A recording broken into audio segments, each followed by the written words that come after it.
Hi, Assalamu alaikum. So I have been pondering why Allah subhanahu wa ta'ala created us.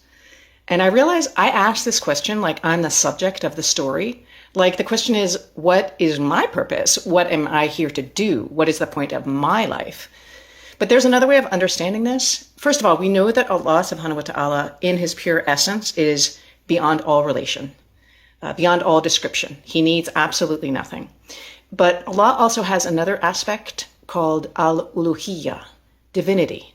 God as the one who is powerful, who is creator, who is sustainer, who is generous. And those names are relational. They face outward towards us, because a creator with nothing to create isn't functioning as a creator, and a provider with no one to provide for is not functioning as a provider. So Ibn Arabi tells us that if it were not for us, if not for this world, if not for everything that exists, no effect of the divine names would ever become manifest. So we aren't the subject of the story. We are the locus through which the divine names become real and visible. Ibn Arabi says every single being carries all of the divine names, but within each one of us, one or a few names have a dominant effect. So you're like that. You are not here to just embody all of God's names equally. You are here to manifest the specific names that are dominant in you, in your particular nature, in the particular way God chose to disclose himself through you. Ibn Arabi says that the divine names are manifested in their effect.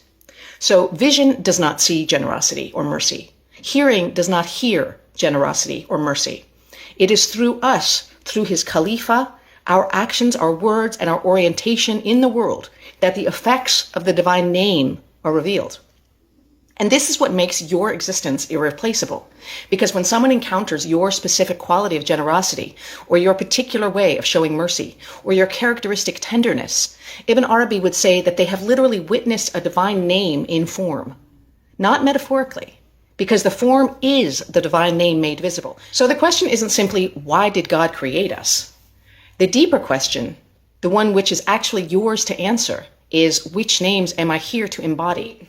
Because that's your purpose, not in some vague spiritual sense, but specifically discovering which divine qualities are most alive in you and then live from those as fully as you can. Because you have an original and irreplaceable place in God's self-disclosure. Have a beautiful day.